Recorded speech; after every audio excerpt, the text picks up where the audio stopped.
Is the GOP the party of angry white guys? Republican Congressman Ron Paul of Texas joins us to respond to criticism from a fellow Republican, Senator Lindsey Graham. A Republican Party family feud. Republican Congressman Ron Paul is being criticized by Republican Senator Lindsey Graham. Why is Senator Graham saying, and I'm quoting him now, "We're not going to be the party of the angry white guys"? Congressman Paul, he's here in the Situation Room. One Republican says this about some other Republicans, and I'm quoting him now: "We're not going to be the party of the angry white guys." Why is Senator Lindsey Graham saying that? Let's talk about that and more with our senior political analyst, Gloria Borger, Republican strategist Kevin Madden, our senior political correspondent, Candy Crowley, Ariana Huffington of the HuffingtonPost.com, and Republican Congressman Ron Paul. He's here in the Situation Room. Congressman, thanks very much for joining us and the entire panel. I'm going to play the little clip of Lindsey Graham. He was in South Carolina, Congressman Paul. He was heckled by some of your supporters, and this was the exchange. It's hard to hear, but we've got the words up on the screen as well.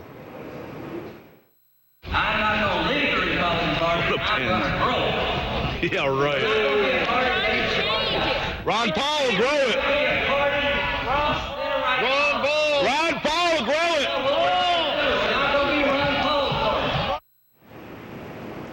You got the gist of that, Congressman. He says he doesn't want to be the party of the. We're not going to be the Ron Paul party, was what he said at the very end. I wonder if you want to react to your colleague Lindsey Graham.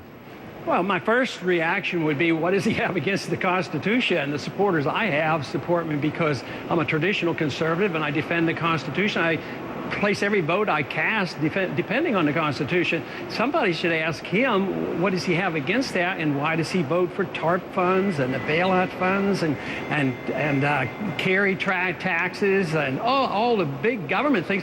Why does he support Obama in expanding the war? Why does he support the Patriot Act? These are the things that constitutional conservatives don't support, and we want to hold the Republicans to the things they think they believe in or say they believe in. They claim they believe in limited government, and that's what we're all Congressman, about. I want everyone on the panel to weigh in as well and ask you a question, but you don't want your supporters out there to be heckling a senator like Lindsey Graham in the midst of his presentation, do you? No, I think that goes against the grain, but for him to turn that in and say that everybody who's upset with the government and upset with his type of voting record are angry white people or white men, that is preposterous. That's a real insult. But let me tell you, if anybody comes to our rallies, and I continue to hold them, we get thousands of people out, and there's a lot of angry people there, but I'll tell you what, it's very diverse, and anybody who wants to challenge me with that should come to our rallies. But to try to paint our group into that corner is just wrong. But you're right. I think decorum is very important. I try to protect against that and urge not to participate in it. It's Gloria Borger here. Do you think you represent the Republican Party more than Lindsey Graham? Well, if you did a statistical vote today, probably not, but that isn't necessarily the right question. The right question is, what should the Republican Party believe in? Should the Republican Party follow through on their promises and their platforms of limited government and personal liberties, a strong national defense without perpetual war and without, an unconstitutional Patriot Act? Just because you get a majority vote doesn't mean that you should give up on your rights and your Constitution. So I have no idea how it would come out, but I'll tell you what, I'll bet you the vote would come out a lot closer right now if you compared the supporters of Lindsey Graham to Ron Paul than it was 2 or 3 years ago, because the Republican parties are angry and upset and they want changes, and there's quite a few. And the one thing that nobody seems to pay attention to is that why should they run us off? We're the ones who reach the college kids, the young people. How many Republicans really reach the teenagers and the college kids?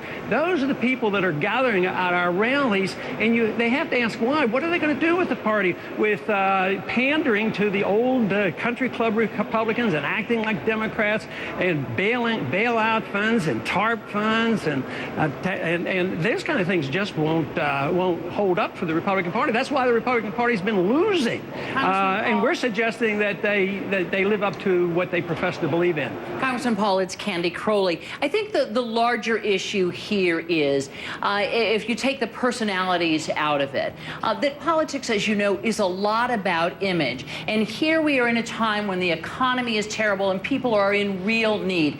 We are in 2 wars with American lives at stake, and that requires the federal government to take some action and spend some money. Does it not look, and has the Republican Party now, yourself and others, not become vulnerable to the imagery at least, of the party of no money for this, no money for that, no money for that? And how do you change that image? Well, we'd have to change your questioning. This idea that we're a party of no, or we represent no. We represent free markets, sound money. Take, for instance, our bill that we have pushed and I've introduced to audit the Fed to get to the bottom of this. This idea that you preface your question by saying the government, the Congress has to do something. Well, it's because the government has been spending too much, borrowing too much, printing too much, interfering too much, regulating too much. So maybe the government ought to be doing a lot less. But I have every single Republican in the House of Representatives supporting my bill. And there are 30 senators also support this bill, and 125 Democrats in the House support this bill. I would say that is doing something, getting to the heart of the matter. Right. Trillions of dollars by the Fed being spent, and there's no auditing. Hold your thought for a second. Ariana's going to come into this conversation in a moment. Congressman Paul, don't go away. Kevin Madden is here as well. We'll continue our conversation. We're just getting started with Congressman Ron Paul and the best political team on television. We'll be right back. We're back with the best political team on television, and Congressman Ron Paul of Texas. Ariana Huffington is here as well from HuffingtonPost.com. Ariana, I want you to get into this conversation with Congressman Paul. This is your chance to ask him a question. You've heard his point, and he makes some really passionate arguments. Yes, Congressman Paul, you mentioned the bill that you have co-sponsored with Congressman Alan Grayson, a liberal Democrat. Also on Afghanistan, you are basically in agreement with another liberal Democrat, Senator Russ Feingold. So do you think that it's becoming obsolete to keep looking at American politics through this filter of right versus left, when on so many critical issues there are many strange bedfellows these days?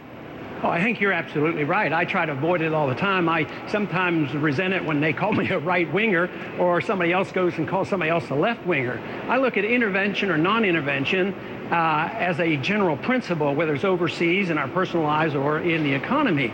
But the thing that should bring us together is our Constitution.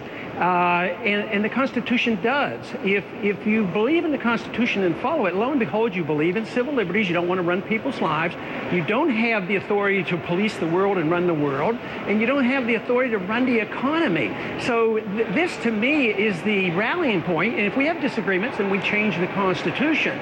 But no, I work into Congress, just like I demonstrated, with my bill to audit the Fed. Progressives and liberals and socialists and libertarians and conservatives all say, yes, we should have oversight. We should find out what they're doing. And we can bring together. Freedom brings people together as long as we're not judgmental and tell people how to run their lives or what their religious values ought to be. And we certainly don't need to be doing this around the world. And right now, I really am disturbed by the support that the Republicans give to Obama's war in Afghanistan. He wants to expand it, and people like Lindsey Graham are urging them on to do more and more. And we have no right to be there. We need to bring our troops home. We don't need that kind of operation. Kevin Madden's a Republican strategist. He's here, and he'd like to weigh in as well. Go ahead, Kevin. Well, Congressman, as a party, we always flourish when we talk about what we're for, and we talk about a more modernized agenda that we have for the American public. Don't you think that we need to do more to talk about what unifies us as a party and not talk about our limitations and what we disagree on in the party?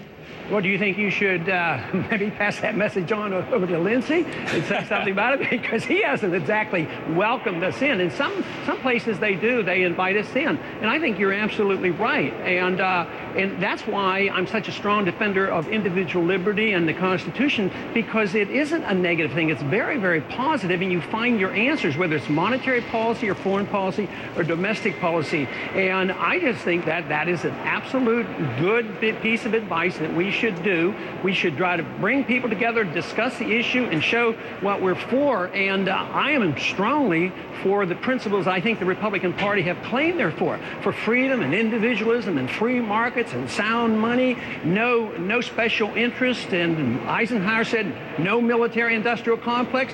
So I think these are things that I'm for, strongly for, but the real principle that we have to be for is individual liberty. Congressman, I know you got to go. You got other activities up on Capitol Hill. We're going to let you go, but everyone else is staying because we have a lot more to discuss, especially, Congressman, you'll be interested in this, the latest post on HuffingtonPost.com by Ariana. What she wrote about the vice president today is fascinating material. It's going to be a source of good discussion here. But what has she written about? She's written about the vice president, and she's suggesting perhaps this might be a good moment for him to think about resigning.